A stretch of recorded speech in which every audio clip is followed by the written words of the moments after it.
The sun has come out to play, and so have the girls as we head into the FSL Showdown Best of 3 finals. Did you like that? Yeah, I like that. That? I like you. How bad was it? Is like so I've got like a window right here, and it shines right onto my face. I also had a sleep mark right here. It has just disappeared just as we started. So I was like, good timing, well done, me. But here we are going into the absolute finals now, Team 1 versus Team 2, and we're going to Icebox. It's a story of revenge between these two teams, as Icebox was picked by Team Kahibi, and Team 1, Team Tricks, decided to go on Defender side, and then on Ascent, Team Tricks picked that. And then, of course, Team 2, Yohaibi, starting on the defender side. And then if we go to a third map, it's going to be on Haven. That was left over. And it will be Team Kohibi going on the defense again. So those are the basic building blocks of what is going to be a monumental game. Yeah, truly Big monumental. words. At least for this FSL Valorant Showdown Grand Finals, right? And I gotta say, these map picks, they are really safe. I mean, you could have gone split, you could have done something wild, like maybe Fracture. If not Fracture, Breeze. But no, it's gonna be Icebox, something that's tried and true. Team Kohibi beat Team 1 on Icebox yesterday, 13-8. Can they do the same thing again? I guess we'll have to wait and find out. I mean, if Kohibi's performance, if Baby TZ's performance from that previous game says anything, yeah, they probably can. Because the way that they were playing earlier on is just insane. It's ridiculous. You're absolutely correct. And now we are going into the Agent Select to see who they're going to be running with going into the Icebox game. And of course, you do get the basic building blocks. Again, basic building blocks. I it's my favorite word to use at the moment, as we do have the Viper, the Sova, and the Jet. These are 3 parts to an Icebox game that you definitely need, because you need those walls for those big sites, you need the info coming in from the Sova, and you need the Jet for the operator players, and then you have those option choices, right? Sage picks, always good for getting the spike down and then countering that spike plant, and then Reyna, a comfort pick to keep a strong duelist in the running, and Kohibi has sat on a duelist, so scary prospect. Yeah, the 2 sharpest fraggers on the side of Team 2 already on their duelist roles. I mean, even when Kohibi wasn't a duelist early on, she was Cypher, still able to top frag and play incredibly well, just out of her mind. And here on Icebox, yeah, I mean, honestly, these are really safe picks. You're going with your comfort choices, comfort agents, whether it's the Viper controller, whether it's Sova, and so on and so forth. It's something that I guess it's kind of like a jack of all trades, maybe master of none type situation. It's really versatile, but maybe nothing too special, nothing to really write home about. I mean, I'm not seeing like a wild KO or a Neon or anything. But here we go. I mean, mirror matchup, basically, right, Chase? Love mirrors. I was kidding. That sounds incredibly vain, doesn't it? Yeah, no, I'm neutral with mirrors, but yeah, a mirror matchup. You get to see it. It all comes down to that skill, doesn't it? It's no longer a question of certain setups. It's a question of who did it better. And well, starting things off, a couple of players pushed towards the A site. The spike took a little peek towards B long inside, heading back, but they've gotten a lot of information as to how many players are holding that site, and they saw as soon as that drone came out, they started rotating players over. You can see how many of them left that site, perhaps looking towards mid as well, as Lorcos hoping to try and catch this first kill, as Kfredite trying to be the anchor, holding into B-long. Well, Kfredite has to be the one to delay them for as long as possible, and along with the help of Tricks, she will be able to get that initial pick. And now, along with information, the entire team is rotating over, but it might be just a second too late as the frags continue to ring forward. Baby TZ finding these headshots gives her team this big advantage, along with the spike getting planted. 3 players looking to retake as Casper finds a dink. If she can get a frag and perhaps secure the position over yellow, that would be even better. But there are 3 players on the other side of that box, so peeking into that blindly is just going to hurt your chances. Now, Alyssa, with nothing but a Sheriff, might just be able to find a couple more frags, but with the timer taking away, I don't think she can defuse safely anymore. In fact, it's going to be Kohibi with the peeks and the swings and the shots from her Ghost. Team 2 takes away pistol. Kohibi and Baby TZ, exactly where you expect them to be, at the top there with 2 kills each. And Trix, she leads by example. She's at the top there as well for her team. But when you're leading by example against Kohibi and Baby TZ, you require a special something, a special X factor to come out of your team. And I think Eliza may be able to bring it. But there you go, Team 2 taking that first round. Let's see if they can convert it properly as Kfradite. You saw she was about to go for a little fake, then pushes forward, spots the recon bolt, and immediately bolts straight back into the side. No longer a safe or secure position. They hear all those footsteps, they hear the gunfire, they know where it's coming from. So they're trying to set up crossfires on the other side of this toxic screen. This is a very interesting setup, something that I might actually expect to see from an actual team, but here we are. It's a show match, and they've got some interesting strategies as well. On the other side of the maze, on the other side of the pipes, 2 classics holding it on off angles. As soon as anyone peeks into that, they might just get tagged. Here we go, the Lear right above of Alyssa. She's not blind at all, so she will be able to find at least one. Kfradite tries to find another as well. Picks up 2, but unfortunately drops the Baby TZ's Guardian. Up too close though, she's going to lose her gun. And Team 1 actually managed to win this with a thrifty. It's just that wall. It was literally all that wall. They all stay on the other side of it, and for some reason, Team 2 felt so emboldened to just push straight through it. And perhaps it's, you know, they're riding that momentum, they're feeling all of that, all the success going into this. But you have to pick the right battles as well, because that was a round that they definitely should have had, considering the weapons they brought into it and the economy they had invested into it as well. And what happens? It is Team 1 that come out triumphant, and a very good defense to just to slow down this progress from Team 2. And I think they may have learned from them from their games from yesterday as well. That's certainly not something you'll prefer, but wow, Baby TZ, she's hiding under that owl drone. They did not know that she was here. She tries to pick up the weapon, finally manages to get it. Tailwinds in towards halls, in towards the tube, where she might be able to find Alyssa if she peeks in. Oh my god, but the dig is good. She's got a Vandal on the 3rd round, and she's looking to make the most out of that thing, but whiffs her sprays just by a bit, goes back in with a classic right click, and finally finishes off Gwen. It's 2-1, Team 1. It's Team 1's favor. Bro, that instant dink, like that must have felt so painful. You're standing on the other side, you finally got that, and you get dinked through the wall. It's like, hold up, I was about to make a play. How dare you?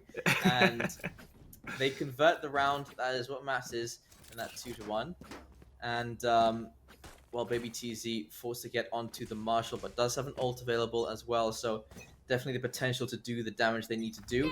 All 5 players ready to push down B long. There we go. Kfradite knows. She knows. Rushing in, she's got her Poison Cloud already up and running. Snakebite just to delay them a little bit further. And then Casper, who could slow them down as well. There's the first orb. They're still going to push through regardless.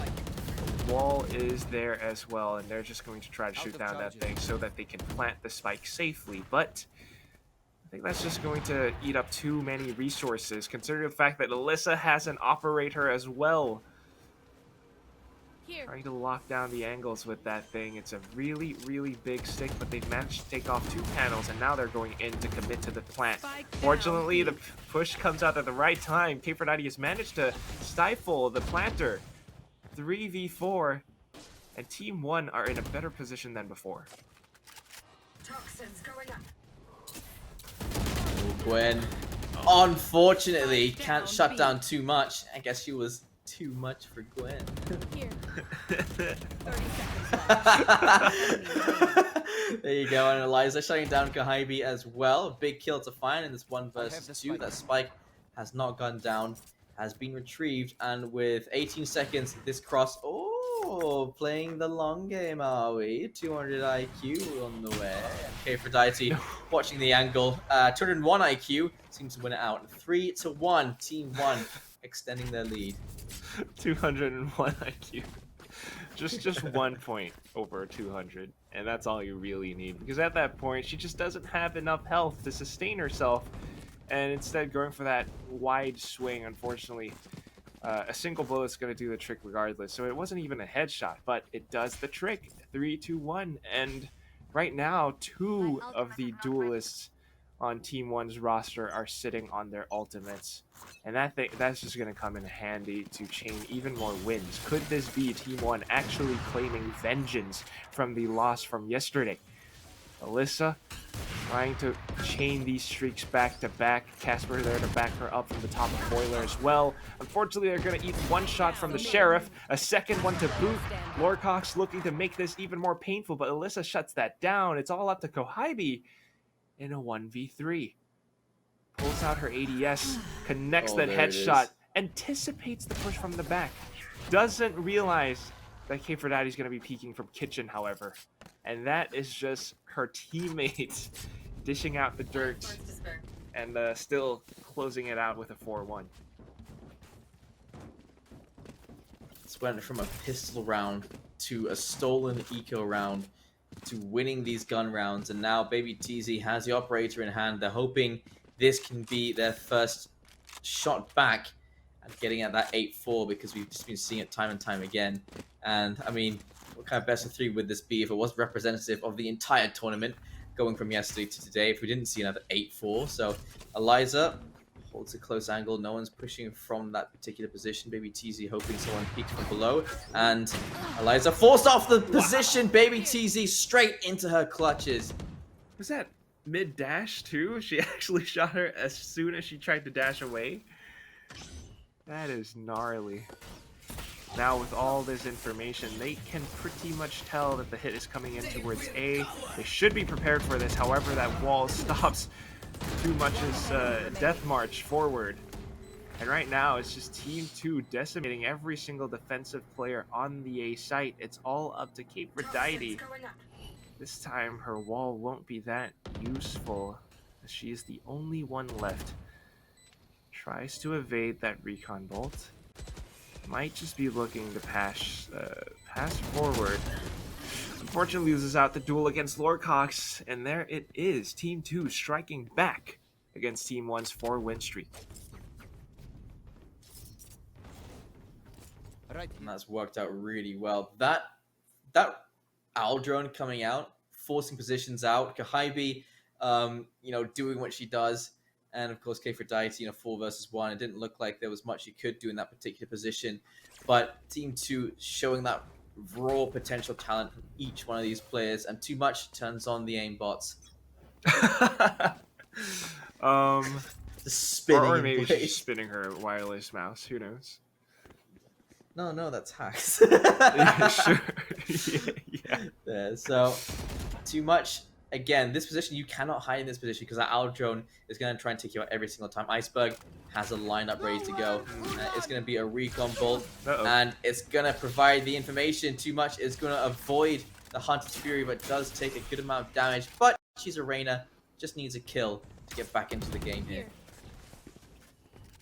Whether or not she's going to be able to find that kill, though. Might prefer if she was in a safer position, something that allows her to escape, but instead she's going to plant her foot firmly in the ground. Crossover gets taken out by Baby TZ. Just like that, Team 1 has lost control over the site. Viper's Pit being deployed as well. Kohaibi from the top, swinging, finding headshots. She's going in again, looking for the third one. There it is. What can you do if you're K4Daddy at this point, other than to back off? She's going to stay planted down as well, finding that headshot on towards Iceberg. Still has to work against her opposing Viper Pit, though. Oh, did Baby TZ see that? I think she did. That's why you can see that shot just rang through like wildly. Aw. Trix jumps on the other side of the wall, unfortunately, and that should spell the end because there's just no time to go for this anymore. And anything at this point is just consolation prizes. As pushing through, that is going to be an AWP taken away. They can recover that. Trix just wants to take out every single individual, make sure they don't get to save any weapons, and Trix is actually going to manage to run out of the site and survive as well. Closes it down to 1 point difference. Trix won't be able to recover that AWP, but neither will. Never mind, Gwen stuck it. Gwen has taken the AWP. Team player all the way to the end there. And I mean, just look at Kahibi dancing around on the second floor, and the only thing that can take him is someone from behind. In a sort of aim duel, she just seems to win them time and time again. And Trix, a great job to just damage that economy for Team 2. Yeah, that was pretty sneaky of Trix. I mean, Viper's Pit is just a really, really big smoke, and if you're staying inside of that thing to keep it up, it allows for players like Trix to kind of maneuver around from the top. Regardless, it's still a 4-3, and Team 2 are looking to equalize the scoreboard, with Trix pretty much the only one holding a proper rifle in the round. She gets eliminated. 2 March tries to find a trade with a Spectre, but now is all too aware that Team 2 has already made their way up the site. They're even getting the spike planted. Baby TZ just locking down the angle onto its screens. Kohibi denies 2 March any form of happiness. There it is, 4-4. Baby TZ BMing her own teammate there. We've been seeing actually a trend of that in this tournament. Anytime they beat their teammates, they're just BMing their own team. So yeah, it's always nice to do. The one time I go up against Illustrado, he did BM me as well, and not rightfully so. I shall forever hold that grudge against him until I beat him fair and square. Until that day, we continue casting. And Trix denying information, but gathering some information for herself, and 2 Much with a wall bang headshot onto Iceberg. Very nice. You will not kill my ally. Even with the positions, though, the rest comes through, and they're trying to discourage them from peeking forward, continuing to spray and burst down. 2 Much, unfortunately, won't quite get the right angle that she wants. Casper peeks into middle, and Baby TZ just takes her out with the operator. 1 shot, 1 kill. She rotates back onto the A site. Kohibi might just be the one to toy with their rotations, find a couple more frags, gets the one, repositions herself, and now you got Baby TZ flying from above. Unfortunately, gets swatted down by Trix. But to what avail? Trix is the only one left, and the spike has been planted. Tries to find a couple more duels, but unfortunately, Iceberg swings from below, well, actually from above, and Team 2 are in the lead, 5-4. I have extra money if anyone needs. It's taken them a little while since that pistol, but they have retaken the lead, and now again that 8-4, it's always precariously hanging there, waiting for someone to grab it. But hopefully we get another 7-5 today. I like it when the score lines are just a little bit closer, you know? It makes for a more exciting second half, because then that pistol round becomes very important. It either extends the lead to the end, or it starts to close down the lead very, very quickly. And Gwen, lineup ready to go. Little run forward, and out it goes. Perhaps you guys can use that in your next game should you have to pick up the Viper. Aphrodite gets tagged before she can jump in, and once again she is forced out of that push into mid. Looking to use her toxic screen to create off angles for herself and her team, but positions towards mid, it's just getting shut down. They're trying to break past it to maybe incept more question marks into the minds of Team 1's defenders. Now they're certainly thinking there could be a push coming in from Garage, coming in from mid. So Alyssa is going to try to retrieve a little bit more information. Gets a tag with her Marshall. Unfortunately, that's the best that she can do. The team has already pushed up front. They've already gotten the spike down, and along with that, full control, setting up for post plants now. Green ice wall. It's a weird glitch. I don't know what causes it. The green hue. It's strange, isn't it? Even on the it's like it's an enemy ice wall, so it's like reddish, but it's also green. What's going on there? Gahaibi has secured another kill, and one by one, falling victim to these peaks. Ice wall goes down. Baby TC find the final kill, but Eliza's gonna find it. That's gonna be Gwen to get the trade, and 6-4. They have reached the point of no return. It's impossible for them to go into the second half with any kind of disadvantage. And that's what you really are looking to secure when you're playing attacker on Icebox. Still 6-4. That was a safe round for Team 1, so we weren't really expecting all that much. But now that they have the full buys, if there is a single time to push this into a possible 8-4 storyline, Team 1 has to do it now. They don't, they might be forced to play a forced buy onto the last round of the first half. Certainly don't want to do that. They're trying to deny Team 2 that map control as much as possible. Viper's Pit on towards the A site. Barrier Orb in towards middle, but Baby TZ doesn't care. Peeks with the operator, finds a headshot, and then rotates back around to the top of nest. What a cheeky angle for Iceberg to just hold on to. Take flight. They are kind of forced to go towards the A side unless they can take care of this Viper. And Viper has completely left the smoke in order to avoid the Owl drone. And then she can just jump back in. And they do rotate some players back over to A, but they are slowly progressing towards B. So Trix does have a bit of work to do just to defend with this initial defense. Oh, spotted! And the back of yellow. Lorcos is taken down. That doesn't discourage them, though. They just continue on. The wall has gone up here for the Viper as well. Spike should be going down momentarily.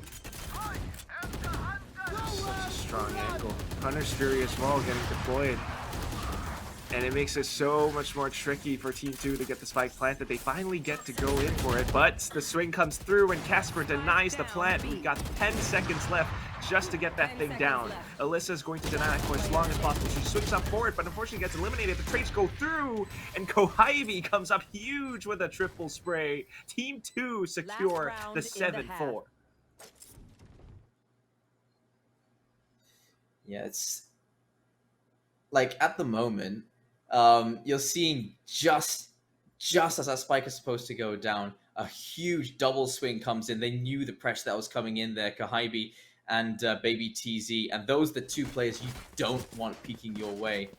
And so well played there, and I mean, they just keep extending. They just keep doing better and better every time. Was it 6 rounds in a row?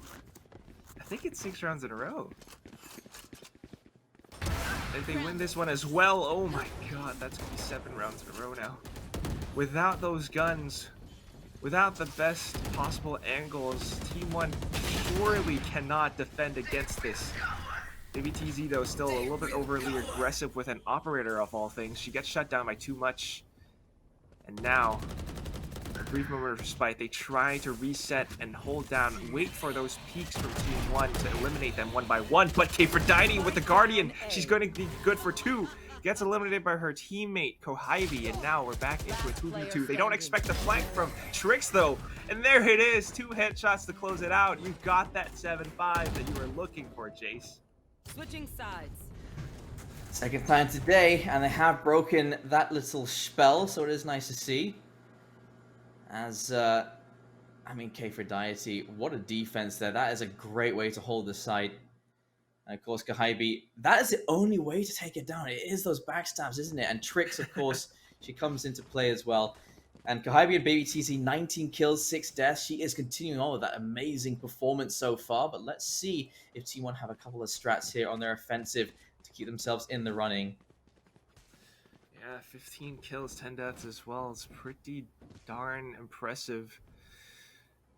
And it just seems like they're doing most of the heavy lifting. Not quite sure if they're going to be able to do the same thing on defense now. And of course, this is exceptionally crucial for Team 1 to pick up the pistol. So Big Gwen getting a little bit of info. Toxic screen to prevent them from pushing past it. denying them that map control that they're looking for, but the Owl Drone makes it slightly easier. They peek off of that thing, and they pick up 2 quick kills as a result. Baby TZ trying to do a little bit of damage from the top of those boxes, but unfortunately will not be able to deny that spike plant, so there it goes. Wants to find a couple more frags, but I don't think the Chef's going to be able to do much from that angle. Unfortunately, she's only going to be able to see all that much.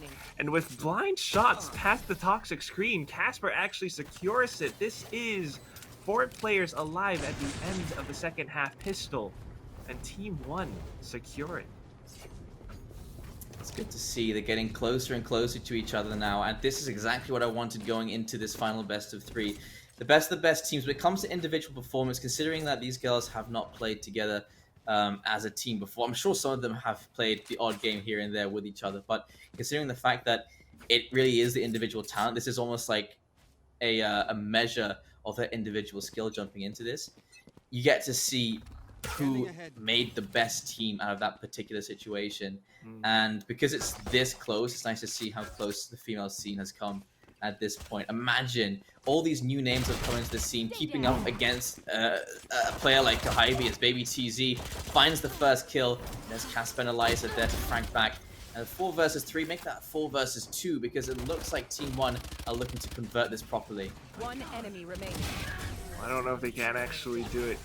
Team 1, they just make it almost flawless again, losing only 1 player. They just push up front. And like you said, right, this is the team that we're looking at. You got a lot of incredible gems and players from X10C, but also incredible players from the side of NGX. I guess previously RTS, currently they are without a tag. That's Kohibi, Kfredite's team, previous team. They've got a new org, but it's not been announced yet, so we're just waiting for that. Meanwhile, Team 1 continuing and looking to secure this bonus round. They're going to go and hit the A site with the full force of Too Much, Tricks, and everyone else. Kfredite as the flank guard.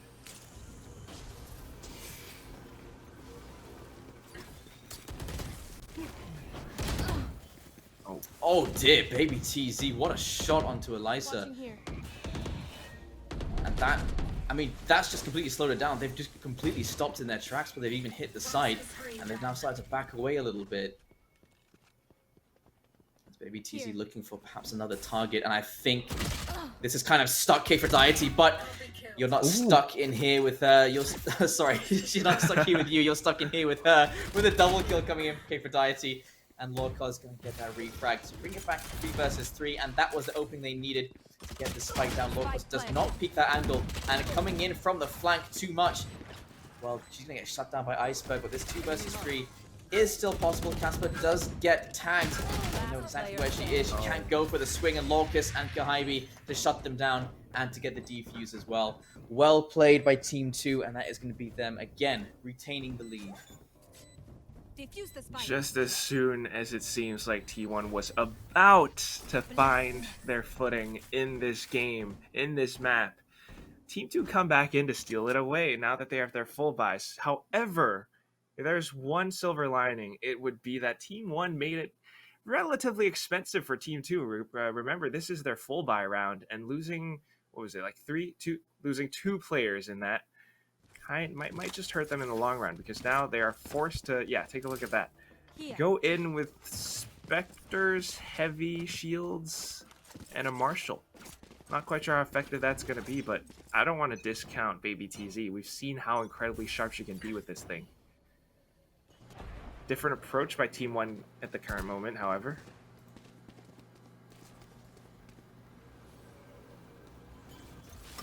Oh, Kahibi is watching that angle from so far away. And just pushing in with a drone. Ooh! It's always a great way to get that information. Eliza, my goodness, what a shot to Lorcas. That's Too Much. She's going to find Gwen. And looking for another follow-up, but Baby TZ is there for the trade, and there it is. I feel like of all the teams so far, Team 2 really have built so much cohesion together in the short time they've been playing together. So many trades, so many answers for each other, and crossfires being made. Some unsaid things, I'm pretty sure, when it comes to the double peaks. You love to see it. Truly do, but regardless, Team 1 are starting to find a little bit of cohesion of their own as well. That was a very lovely mid push, but whatever it is, the spike getting planted, now they have to play post-plant. I don't know if their lineups are going to be enough as Iceberg pushes forward. Aphrodite makes the quick adaptation to flick upwards, but she's going up against Kohibi, so now she has to stick to defuse. Trix comes in out of nowhere, and there it is. 8-8. Team 1 has something to say about that as well.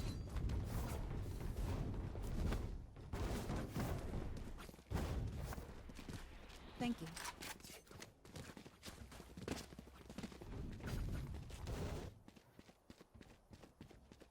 Really close rounds, Jace. And now they have 4 ultimates, and just now noticing that Come into the unknown.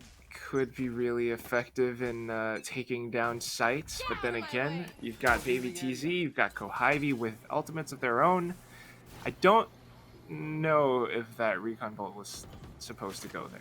It doesn't really quite get any information from that spot. There is no line of sight, so slow and careful approaches. You've got 2 players from Team 1 sneaking up 2, but they actually eliminate Kohibi from the back, like you've said so many times, Chase. They're just not able to deal with that, so taking down and thinning down the herd. Team 2 will no longer be able to defend the B site. You've got Alyssa still lurking, still finding frags. Meanwhile, the push goes towards A. The spike will be planted pretty soon, and Gwen, getting shot from the back as well, will not be able to respond in time. Lorecox, I don't think that she will be able to do this. She hears something for sure, but fortunately, can't even really get the burst into her. It's Alyssa. That's a free Vandal. It is a 9-8. Will we actually see Team 1 taking their victory on Icebox?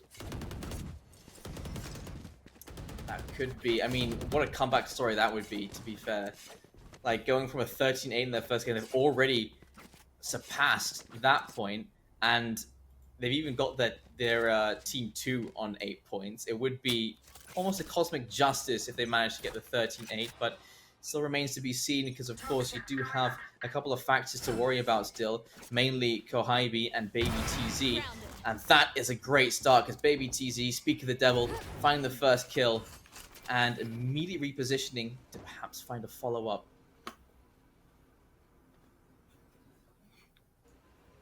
She's looking for it. Gonna maybe get spotted by the drone. Okay, that was awkward. Going in for the res.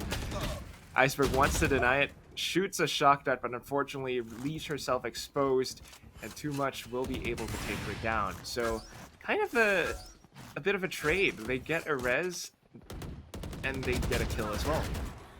Now continuing to push up front, Gwen as well as Kohibi, striking from the least expected position, the middle. Tries to hold down the angle, but unfortunately this time with too many players going in for the peak, Kohibi gets eliminated, and this is now a guessing game, more or less, for Team 2. They have to figure out where the spike is headed towards, and hearing all these footsteps, they confirm that it's going to be B. Have to work together as a team, though, as a duo, if they want to have their best chances at winning this round. Here. TZ trying to isolate these fights, but she's got herself into a 1 versus 3 and looking for the right target. Too much. Great use of movement and utility to get around Baby TZ, and they are celebrating. Look at them dancing around as it is 10-8 now, and they have hit the double digits. That is going to reset the economy for Team 2, and what an adjustment and what a growth for Team 1 during these first 2 days. That was a really amazing play by Too Much. I mean, first of all, there was that dismiss. Second of all, she decided... We go. There was that initial moment where she decided to kind of like run back in towards yellow. And then seeing that Baby TZ was scoped in, she pushes up front and past her scope. Baby TZ just couldn't flick around in time. There it is, 10-8. T1 might just be able to, again, Team 2 actually won against Team 1 yesterday on Icebox. It was 13-8. This time, Team 1 are in the lead. And they are still finding frags. Look at where K4Dity is positioned. If you are Team 2 at this point in time, you have no idea where the Team 1 players are coming from. Oh, at least until we hear the zip line. Yeah, that's a little unfortunate. Iceberg Whoa! Spike down. gonna be using the shorty to retrieve the spike, and this is just going bad to worse because yeah, you've got a 3 versus 2, but that spike is in your total control. You can use the utility coming out of the Sova to gain that information, and then here you got Gwen as well to provide some backup for the Sova, but they've actually left it behind. Wall goes up. I got the spike. 30 seconds They left. have retrieved it. So the plan here is to retake from second mid, and I think they should be aware of that fact. So Team 2, Last player standing. considering that information, should be taking full advantage. Trix is going to shut down Gwen. Oh, man. Here comes the recon. She just pushes straight through Iceberg. Absolutely no fear, but doesn't check the right side, and K4Dity going to shut it down. 11-8. They're 2 rounds away to go. This was Team 2's map pick. They expected to take Team 1 down in a similar fashion to yesterday's game, but they're just losing left and right. This is 4 straight rounds in a row now. I mean, I could see what Iceberg was trying to go for with the Hunter's Fury. She had it. She wanted to give them the spike, deny the spike plant. But with her teammate on nothing but a Spectre going in for the duel, I guess it just didn't really work out. And as soon as she pushed up front, with all that time that it takes to fire those beams, Team 1 set up for the perfect post-plant positions, and right now, looking to crack open the A site again. Here they go. Owl drones coming up the zip lines, trying to find elevated positions. It's Alyssa, who gets a little bit confused, hearing shots from above. Looks for Kohibi, actually connects onto her as she drops down. K4Dity finds a 3rd frag as well. And there it is, they got the full site. Barrier to block off screens as well, along with a toxic screen. And then the Viper's Pit. Oh, they want match point so bad.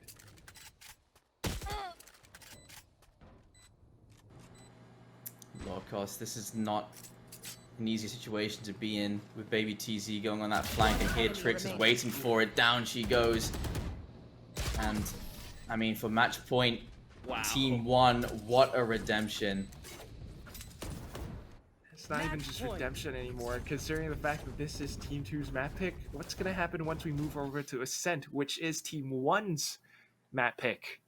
The current attackers, the current assailants who have been chaining these rounds back to back. That's 5 round wins in a row. How does Team 2's economy look? Oh my, that doesn't look pretty.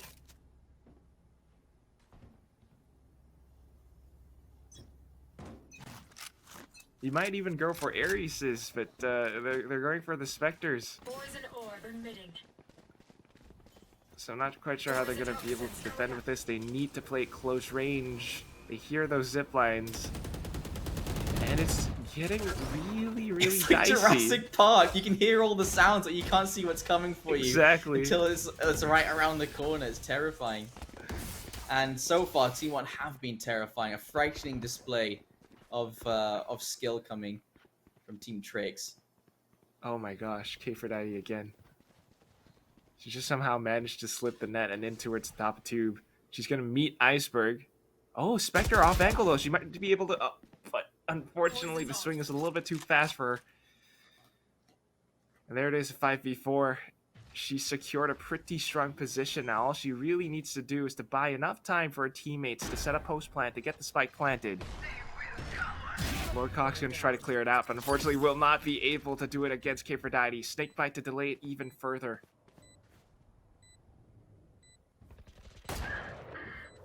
Oh my goodness, Baby TZ. That she just spots ahead for a second. Close shot there. Baby TZ will avoid the oh, what a shot! But she's just completely out in the open, and that should be the end unless Kohibi brings something amazing to the table. She's an amazing player. She can do some amazing things, but I think it's just too far gone. Of course, the only way to take her down again is from behind, and she does it one more time. Too much, well played, and 13-8, a perfect revenge story for Team 1. It's exactly 13-8. The only thing that has swapped are the teams. That's awesome. Amazing play there. Kahibi's still at the very top there, though. Like, you have to always commend her. She's doing such a good job for her team. So is Baby TZ up in the top 3. But K4Diety, before jumping into the last game, she was worried because she was still full. She just eaten. She goes into that game. She tops the server. She jumps into this one, does the exact same thing. And I think just like, what more can you say at that point? Eliza, too much. You know what? She had a slow day yesterday, but she's really come into her own in the last couple of games she's been playing as well. And I think each one of them have been just really stepping up for their teams. And you love to see it. The fact that these are just random teams made up, but how well they're supporting each other. You love to see it. They're pros. They know how to. They've got that game sense. They kind of have that mutual understanding of what each other are trying to do. And when that clicks in their head, you see these plays that come out, and that's just absolutely incredible. Too much, by the way, from a team called Request Skins Saga, if I'm not wrong, from I think it's Thailand or Indonesia. Might be Thailand. But this is not a regular team that we've seen in our FSL Elites, FSL Opens from last year. Like they actually came out from the FSL Evolve series, the ones that have been rank limited tournaments, and she's just absolutely growing so much as a player. This is incredibly fun to watch.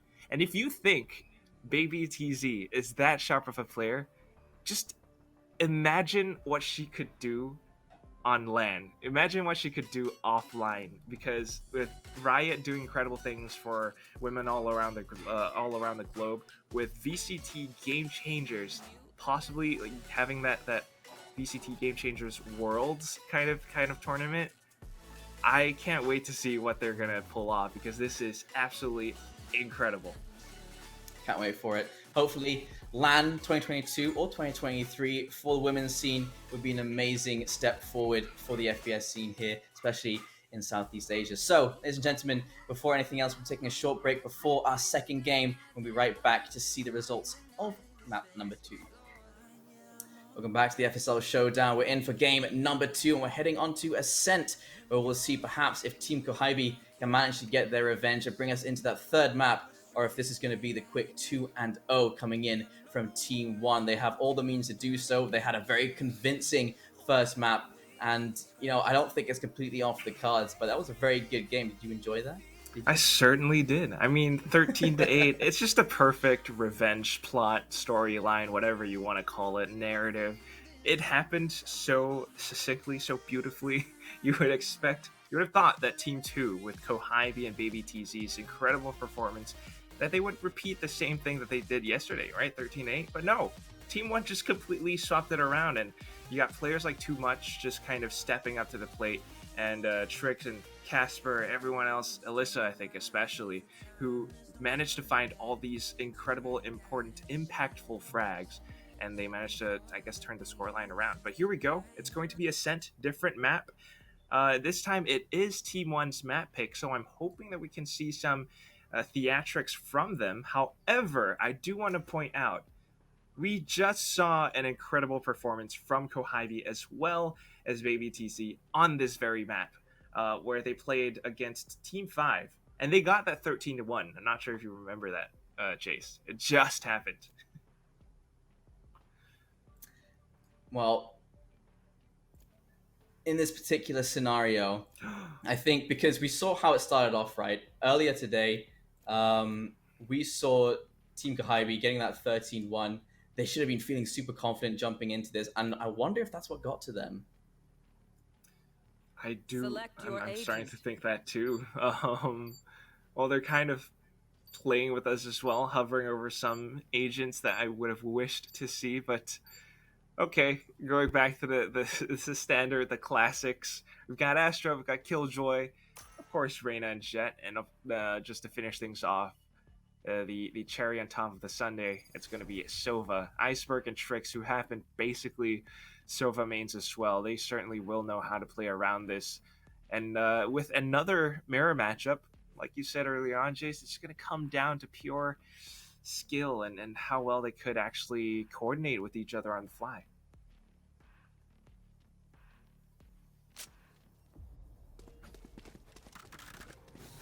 Just not quite sure how they're actually going to be able to do that.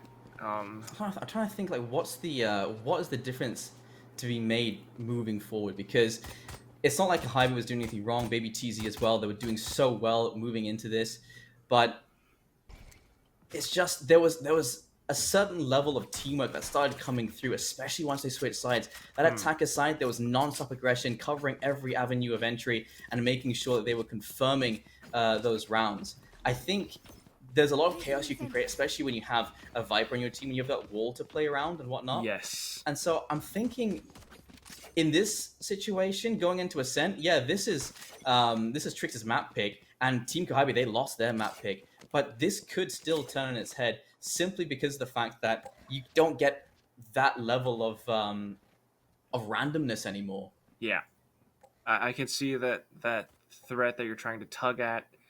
And I just want to point out, like, that those tiny bits of chaos are something that is something that we saw in Icebox. Remember when Kfredite consistently went up tube, she sneaked up into those spots, and like you said, right, the only time that you can actually take Kohabi down is from the back, and this time around they just push up front. They managed to eliminate Baby TZ. They managed to evade that little arrow shooting down Iceberg, and now they've got quick control over the site. I don't want to count Kohabi out, but this is a 2v4 scenario, and she is playing on a Sentinel yet again. This time not on Cypher, it's going to be Killjoy. Elevated position makes it a little bit more difficult for her to flick upwards too, and that is going to be Alyssa with the triple kill on her Ghost, securing pistol round for Team 1.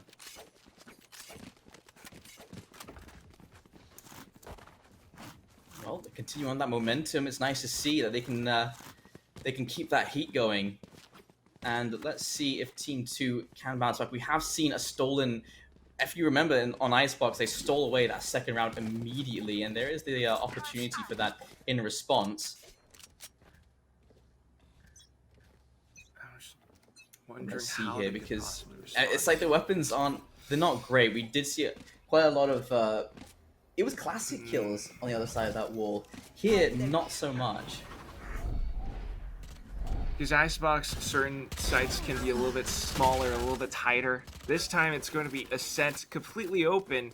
And if you're on the B site, you might be able to find something like that, an initial frag. But Spike planted. once they start to rush you down with those Spectres, the run and gun is going to make it that much more difficult for those sure shots. The connect, Baby TZ, trying to make use of a shorty. Goes up close, point blank range, only able to take out one. Gwen is on the other side now, and she only has a frenzy. It's better than nothing, but if you've got 3 players pushing into you, I'm not quite sure how you're going to be able to spray every single one of them down. You only have 10 rounds in the chamber. She's only good for the first one, but then Trix comes in. And just as we see it happen, Team 1 secure the lead. 2-0, they don't lose all that much, except for 3 players. This is going to be the full buy, but half armor, that is interesting, because 3 of them invested enough that they wanted to do a bit of damage, and they have done a bit of damage, but I don't know, perhaps the hope there was to try and steal away that second round.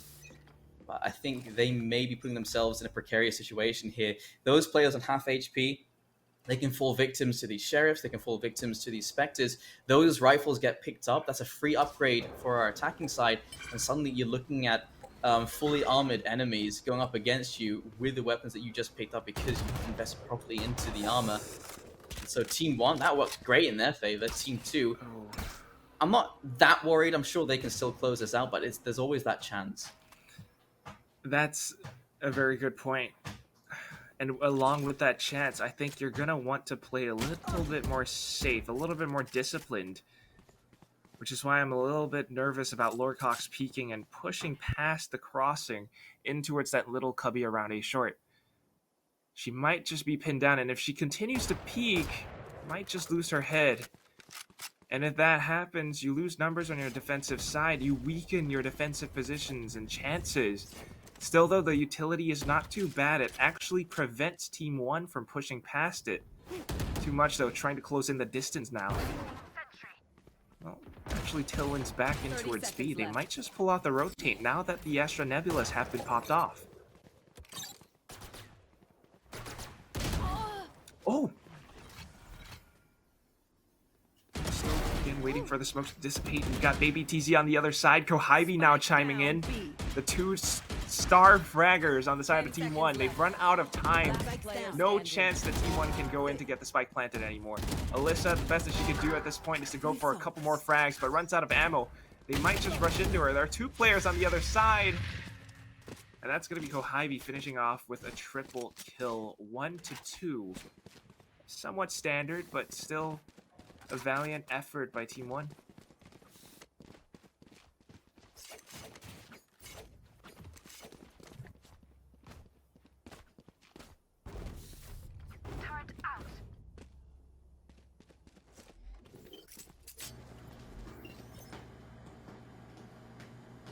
Let's see here.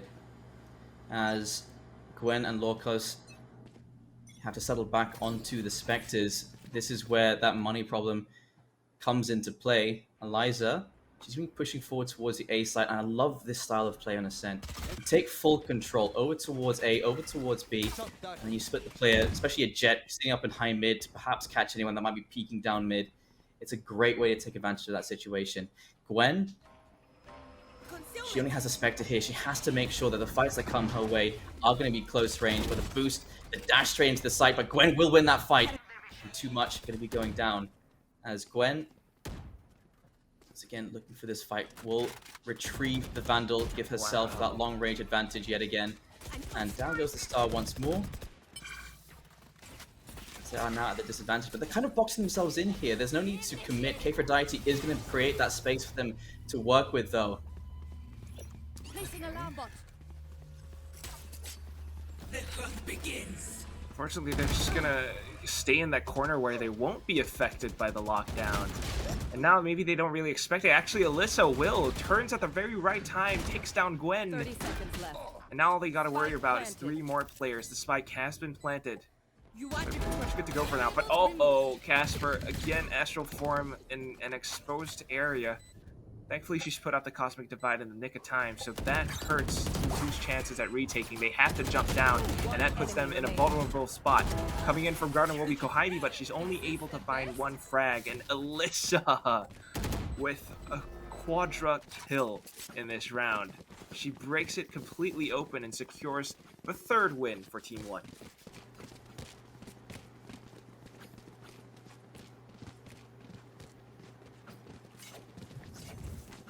That is going to be just absolute hell on their economy going forward. Baby TZ, you see how much she has to save because she needs to pick up that operator just to start stringing together some rounds. I think that can make a big difference moving forward. But in this particular round, Team 1, they should be taking this no problem. They have the weapons. They have no excuses not to convert this round.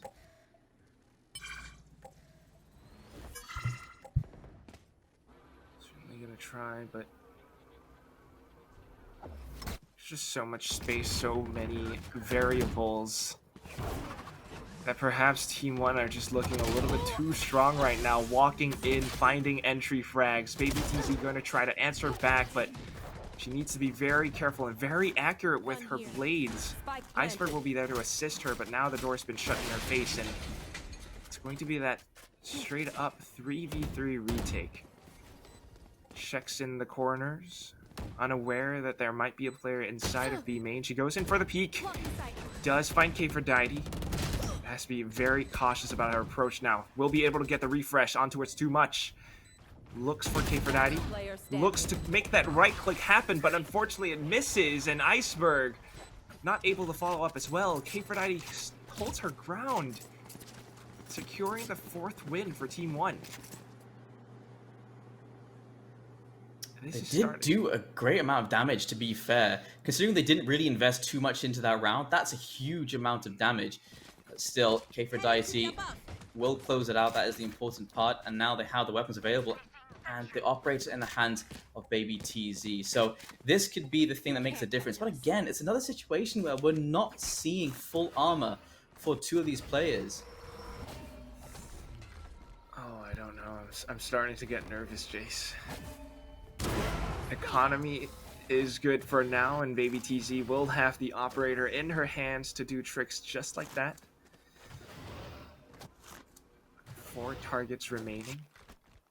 And Team 1, suddenly aware of the operator, might just look to find a different approach to deal against it. You want to walk into the B site, but you gotta be wary of Kohibi, along with her gadgets and gizmos galore.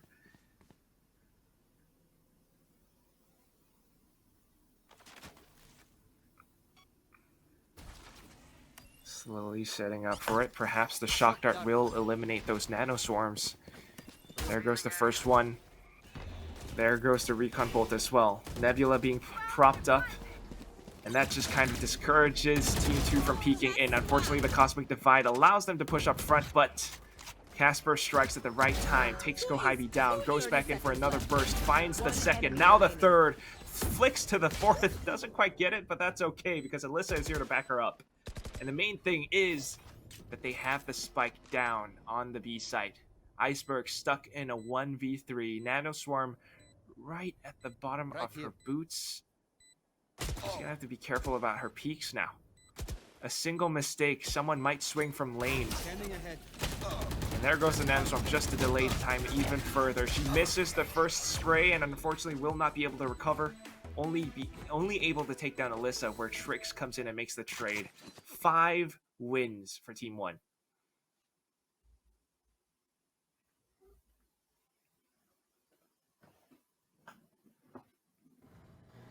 That is a very convincing spray down there from Casper as well. And Iceberg, you can see that thinking that she had finished off that spray, perhaps that second, just that second made the difference. Because there's a world where there's a flick that comes straight onto Trix's head, and that would have just been it finished, and then the finish off into the side as well. But 5-1 now, and my goodness, Team 1, what a recovery this has been. You should run. I was just trying to figure out how they're doing it. I mean, the way that they're pushing together as a team, got some interesting plays as well. This is a squad that, you know, it's a showdown. It's a show match. They're random players put together, but here we go. Team 2 trying to get a little bit cheeky with their peaks, but unfortunately they're only Sheriff, so unless it's super accurate, you're not going to be able to find a frag, and Team 1 continue to march on forward, but oh! A shock dart with a double kill! Alyssa comes in to deny that glory, and now picks up the spike to get it planted on the B site. You got K4Daddy on a bit of a flank as well, though. I'm not quite sure if Lordcox is aware of this. Gets shot in the back of her skull, and 6 wins is what Team 1 is sitting on. I got money. Dude, Need something? 15 kills, 4 deaths. K4Daddy on 9 kills and 1 death. This is different compared to what we saw yesterday and maybe earlier on today.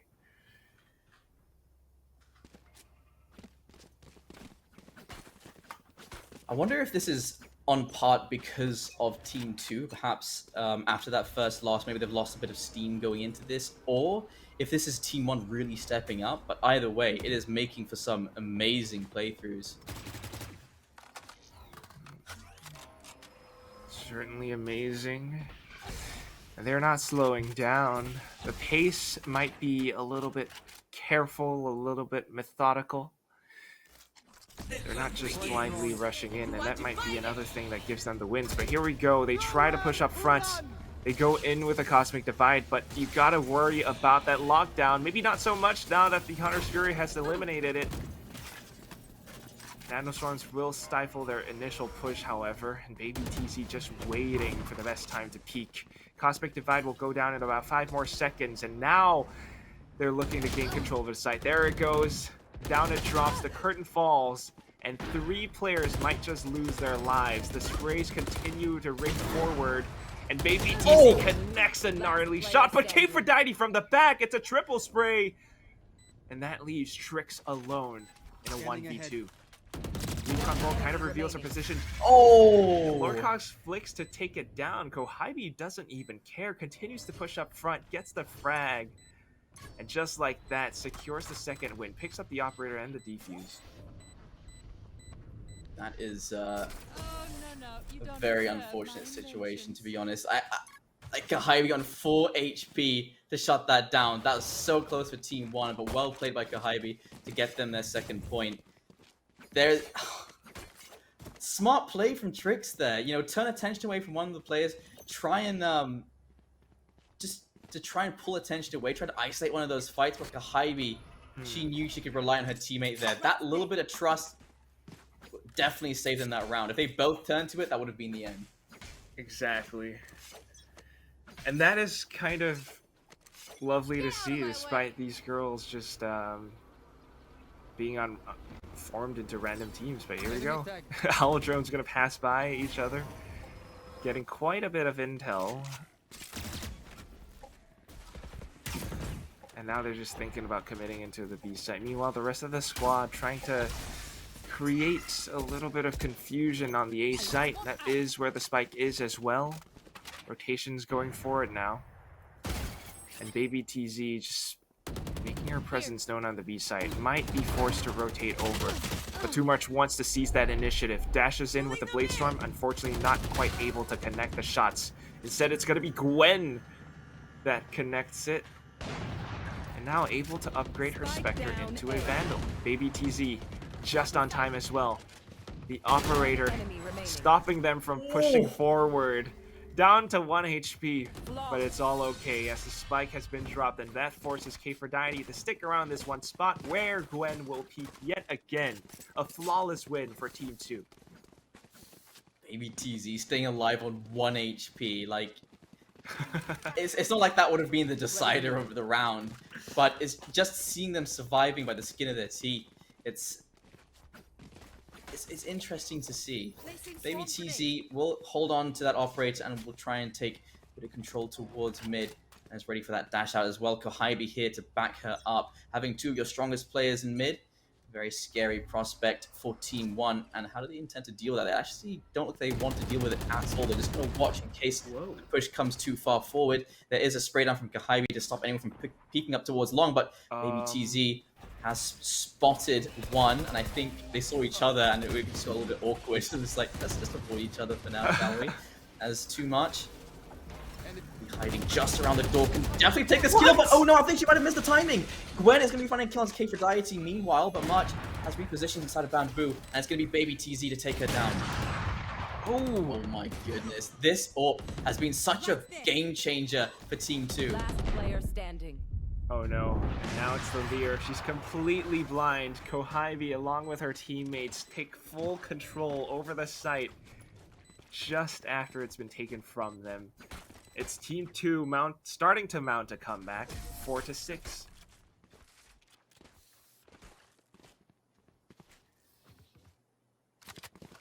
I mean, that operator. I think, you know, just that comment by itself, it reminds me of one of my first ever casts, because I had a partner that had it was his first time ever casting, and he didn't know exactly what to say about a particular play, so he just goes, "Oh, the shot," and it was it just went flat. I was like, "Whoa, what?" But in this particular scenario, just saying that AWP, it makes perfect succinct sense, because it has been such a game changer, and it speaks for itself. Baby TZ, oh, she's not going to do it again. Too much. Don't run into that. Baby TZ, she's holding this angle. Just one flash, just one smoke, something, anything to get her out of this position. Oh my god, what a smart shot. Oh no, oh, missed shot! Rare miss as well. Baby TZ doesn't generally miss those, interestingly enough. She's just going to have to back away for now. Managed to swing just wide enough. Take a look at what's happening on the B side as well. We have the Reyna player kind of getting a little bit inquisitive. And that's why they're not really fully committing onto the A side just yet. The lockdown, maybe to bait rotations over. They need to make enough noise, make enough of a presence to sell that fake. But oh, the alarm bot. That's the big tell. And unfortunately, with the spike all the way at the site of B lobby, it might take a little bit too long because Kohibi is already in position. 30 seconds left. There's a lockdown available as well. Oh, there it is. Nowhere to run. Where's the spike? It's a little bit too late. You got 20 seconds left. Hunter's Fury going to delete that lockdown, but it's going to be that full party coming in to crash onto you. 5v4. Whoa, Cosmic Divide blocks off, but another Cosmic Divide as well. Casper doing really courageous things. Baby TZ. If anyone can re-enter with an operator, it's only Baby TZ. Casper seems to be disconnected. Oh dear, that has left things in a bit of a pickle here because Lorcas just needs to do the wallbang tricks. Amazing play. Last round before the switch. Tricks! Okay, a little bit unfortunate, but Tricks just managed Salvages to save it. the recon bolt timing, managing to shoot through the wall. That is incredible. Wow, look at that. Casper just disappears there. I don't know what went on, but well, it is what it is. Unfortunately, I think Casper should be back though. You can see her walking around on the map, so it doesn't look like there's any particular issues. But Trix just salvaging things really well there for her team, keeping them 3 points in the lead. Perhaps we get another 5-7 or fabled 8-4. But Baby TZ, she'll take those all day long, and that could spell the end. That's a spike down, and that's your controller gone. It's going to be so much more difficult to take these sides now. That operator. But here we go, too much in a closer position. It doesn't even matter because Trix is going to be one to secure that kill. Picks up the spike as well. So going in for a bit of a reset now. Team 1 has a couple more options. They might actually just overwhelm the A site, but they've got to be very, very precise with that timing. The stars that are placed down by Team 2 are what concerns me. Oh. And Avon, a little bit of an uncharacteristic miss by Iceberg as well. Here we go, too much on a bit of lurk. She's going to be good to cut them off in the rotations, just at least for the first one, while the spike goes down in B. K4Daddy not aware that Lorcox has spotted her.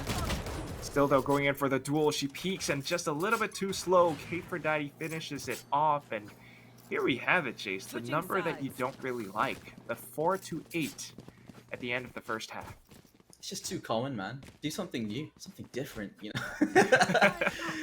But, I mean, well played, absolutely. Going into the second half, this defender side can be quite difficult on Ascent, especially with Baby TZ and Kohaibi on the offensive. They'll be setting the pace. They'll be the ones making the space for themselves and deciding when to go for those pushes. And they can be so difficult to read and so difficult to counter. But what you can rely on is the fact that Baby TZ, if she is going to pick up that operator, it's not going to be to hold angles, it's going to be to push them. And that does give you a little advantage, but still, Baby TZ peeking with an operator can be difficult to contest. Oh boy. Well, he's looking for that sharp pinpoint accuracy. Baby TZ, now that she's on the attack, might be able to do something different with her ghost, not an operator. Team 1 seems to have read the situation correctly, though, and that's also because 2 March has marched forward, and she's calling out that A main is clear. Walks all the way back from defender spawn, and she's on quite the journey. Unfortunately, just kind of misses the initial initial wave. Misses her shots as well, but Kohaibi is down to 5 HP, so that's good enough. Allows for Alyssa to pick up the overheal, the second dink as well. So it doesn't even matter that Team 2 is on the A site because retakes just might be able to do it. K4Daddy goes in for the peaks, gets shot from the back, but that's not quite a problem. Door gets destroyed, and now the shots go forward. Alyssa 180 gets taken out by Baby TZ. Now we're down to that 1v1. Dancing back and forth, jumping all over the place, just making enough noise. But Trix is looking to stick it. She's gotten it halfway now. Hearing a little bit more sounds. She's looking for that frag onto Baby TZ, who is down at 50 HP. Needs that right click. Oh, she just sticks it. That's cool. That is Bros don't good. fake. Yeah, pro Oh zone. my goodness, Trix. She is just so gutsy. I mean, it speaks for itself, this round in particular. Look how much map control they took. They took the entirety of spawn. They took mid control. They caught the rotation going through mid. And just to hold that defuse to the very end, maybe TZ not expecting it. And Trix, she leads by example. And she's shown us just another example of what a great leader can do. Honestly. I mean, that is why, okay, we talk about frags all day. But Trix, she provides her own value to the team. To March as well. I mean, you need to have a certain sense of bravado to actually walk all the way past A main. She's maybe starting to do the same thing this round as well. Meanwhile, the push from Team 2 actually headed down mid in towards market. But I think Trix is already aware of this. Sends her owl drone to scout it out, and she spots 3, well, maybe 2 players at the very least. But she's going to do what she can to deny and delay that push. Ooh! What a shot by Iceberg in towards Alyssa's face, but does it even matter though? You don't have the control that you need. She's trying to come back around to support her teammates, but the frags are just too good. Trix is there to stop it. And right now, Iceberg's trying to run for her life. Meets K4daddy's Spectre, but at that range, it's going to be a little bit difficult against a Sheriff, so it just comes down to map control again in a 1v2 scenario. 1 on each site. Iceberg needs to find the frag. 30 seconds left. 30 seconds. Has a recon. Picks up a Spectre. Oh, but the turret gives away her position. Goes in to scout out the back of site, but right now has to commit to the plant, and in those few seconds, it's going to allow for Team 1 to come in and regroup. Not even necessary, because K4daddy just stands right below the stairs. And there it is, Team 1, after sustaining several losses, 3 players dead, but that's okay. It's a 10-4 scoreline. This is appearing a lot more one-sided than any of us were anticipating, I think, going into these finals. And we can see precisely why they picked Ascent as their final map as well. They are confident on it. They want to take all that map control. They want to take these fights. They are winning a lot of these fights, these initial peaks on towards each other as well. And it's just round after round here. This is now another 4 rounds in a row going the way of Team 1. Team 2's got to figure out a way to stop that momentum, but wow. Sustaining damage to the turret. Maybe TZ down to 32 HP. I just don't know if she can perform as well as she used to. Now that they've been somewhat discouraged. Shock darts in as well, but what they don't expect is that Kohibi now will be looking to exploit this position that 2 March has been pushing out front. With 5 players still on the squad, somewhat healthy, lurking inside of positions. Depends on how Team 1 goes in for the peaks, and K4daddy playing it a little bit safe will call that there are players inside of B main. Goes in for the peaks all of a sudden. And that just might have cost Team 1 the round. They're losing numbers, losing defenders. Team 2 can actually overrun any single site now.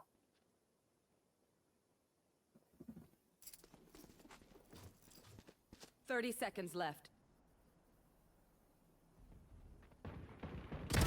SHOWDOWN. Last player standing. There it is. Spectres going forward. Not a single sense of fear inside the minds of Team 2's players. Nanoswarm being popped up around the door as well, and now Trix is having questions in her mind. Is there a player behind me? Might have heard something coming in from heaven as well. If she can actually eliminate Iceberg, that makes things a little bit easier, but you still got to keep in mind Kohibi up over by A-main. That's one of the trickiest players to deal with. Crosshair placement a little bit off, and Kohibi just a little bit sharper. The triple kill in this round. Puts her team back on the board. It is a 5-10.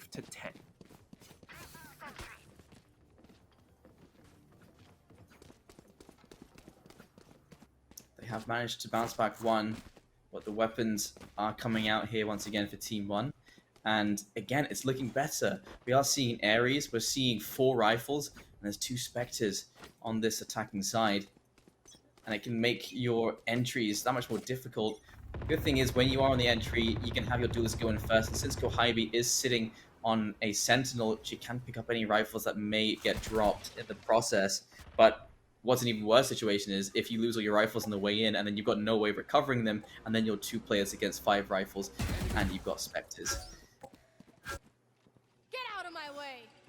So it's, again, weaponry is a really, really important thing to consider, and that is why economy matters so much in this game. But Team 2 not looking to give up their current lead in terms of momentum, trying to string things back into their favor. They need to find those opening picks. Unfortunately, the B site is just a little bit too heavily fortified. And you got to be careful with these forward positions that Trix and Gang are playing as well. Alyssa, perhaps trying to set up a bit of a peek. Goes in to find a person trying to pick up the altar, gets a double as well. Immediately dismisses away. And despite the lockdown being committed, 30 seconds left. there is a push headed towards the B site as well. Blocking sight. Baby TZ finding entries of her own. It's going to be that straight up 3v3 retake scenario with, I believe that's Kohibi traveling the long way around. Cosmic Divide to try to delay the timing even further. Pulling them in. Ivy's position is very important right now, but they're already inside the site and taking those fights. Gwen will find Casper. There's Kohibi on the clutch, and Eliza now in the 1 versus 2. Spots clear over to Boathouse. Great shot. Oh, she finds the ace! Eliza! She has gotten the 11th point for her team. Oh my goodness. 5 HP! 5 HP, Jace! I have no idea how she did that, but she just flicked so many different degrees of accuracy back and forth, actually picking up the ace. The 2 initial frags at the start of the round with her very, very incredibly well-timed peaks around A main as well. This girl is waking up onto the server. 23 kills, 12 deaths. That was an ace. That is a clip. That is an incredible clip. Well, Baby TZ will be peeking from mid down towards the entrance, but it has been smoked off. Again, I'm not sure who's coordinating all these defenses, but they're doing a good job. Kohibi, though, will find the first kill. That's too much. Be taking the first couple of bullets for this round. Not too big of a problem. Nebula will dissipate in time, and the second one goes up now. Really just trying to burn off that utility that Team 1 is trying to put up front. Revealing area. Now that 2 Nebulas have been used, Team 2 looking to rotate back around. But what I'm curious about is, I believe that's Kfrodity's position up over by mid link. She has to be silent. She has to connect these shots and stop them from rotating over. 2 frags for 1 death. That is not too bad at all. Cosmic Divide to slow it down as well. What is Team 2 going to do from here on out? 30 seconds left. Oh my god. Dude, there's so many targets, but where do you go Oh from there? my Oh, God. she still does it! There's another kill for her, and she's looking for the last one. Eliza, she is the queen of the B site, and no one is allowed to touch it. 12 and 5, that is for match point.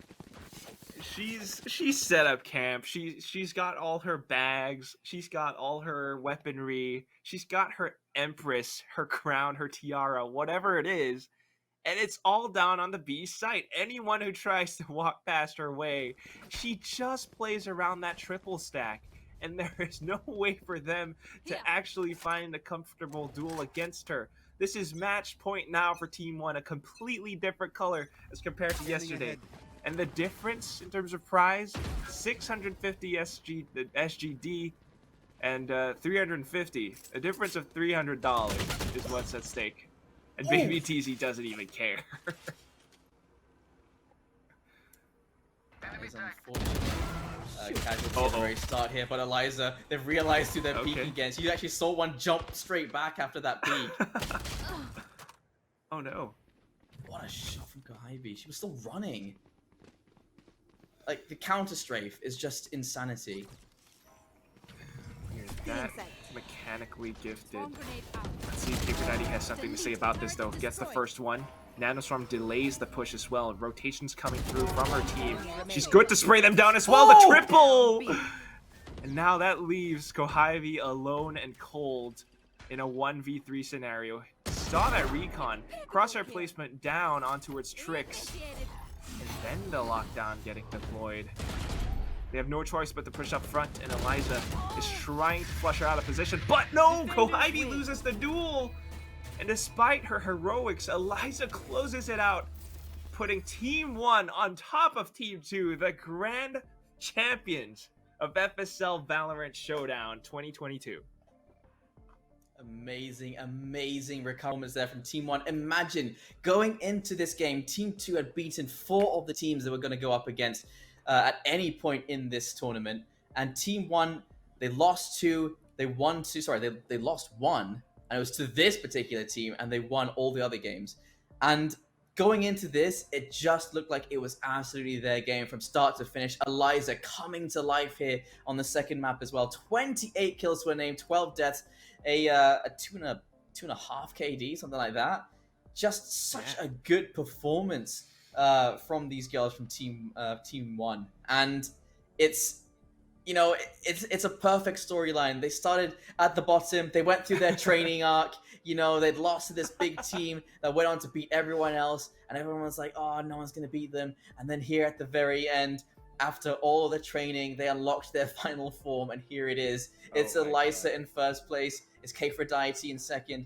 Trix, Casper, and Too Much, respectively, in that order as well. And 650 SGD to be divided between them.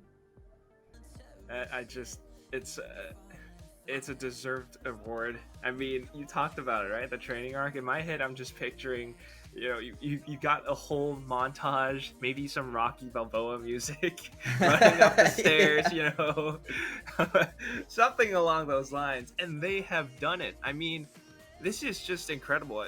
First of all, I mean, this is a show match just to kind of showcase the girls of FSL and how talented they actually are, each and every single one of them.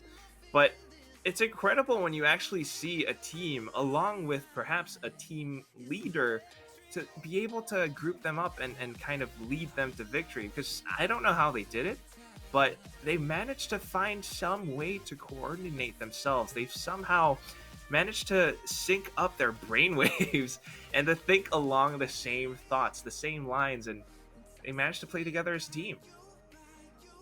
And what more can be said? When it comes down to it, the women's scene, they're more connected than you realize, and it looks like any player can play with any player at this point. They're all at that level. They're already doing what they need to do. FSL LAN one day, hopefully. We'll wait for that moment because I want to see it. Imagine all this performance, but on that LAN ping, that crisp shots and everything happening the way it's supposed to happen. That's what really separates the girls from the women. And I think in this particular situation, it would be an amazing experience for them as well. But that, I think, is going to be it. 650 SGD for Team 1, 350 SGD for Team 2. They did an amazing job as well. Kohibi's team, all of them, Baby TZ, really put up the works. But at the end of the day, it really was Team 1 that brought it home and did it in a very stylish way as well. And a big thank you again to Intel, to Yahoo, and of course my partner Quack for being here for me today. Appreciate you, man. Appreciate you too. Now I'm just waiting for you to ask me out. But whatever it is, this is FSL Valorant Showdown. It's an incredibly fun weekend of watching these girls perform at the highest level. But this is not it. This is not the only tournament that we will have at FSL. I mean, just go to gamechangers.fsl.gg because we are going to have VCT Game Changers APAC coming up pretty soon next month. And following that, a lot more Valorant action and a lot more other games on FSL as well for all women to compete in. And, you know, maybe one day at the VCT Game Changers Worlds at FSL LAN, we're all hoping for that, fingers crossed. Let it be known in the chat. Ask ask all the FSL mods and admins that you want a LAN or something, and maybe they'll just do it for us. But whatever it is, it's been an awesome video. Do you have any closing? You have a cat. You have any closing words, Jace? She's got zoomies, so it's probably time to end the show now. And thank you very much for watching, guys. It's been a pleasure being with you for the entire weekend. I'm sure Zayora wishes to say a big thank you to you guys as well. But until the next one, you'll be seeing Quack again, that's for sure. And, well, I can't wait to see you again as well. So until then, have a very nice afternoon and rest of your weekend, and a happy Valentine's Day to all of you at home as well.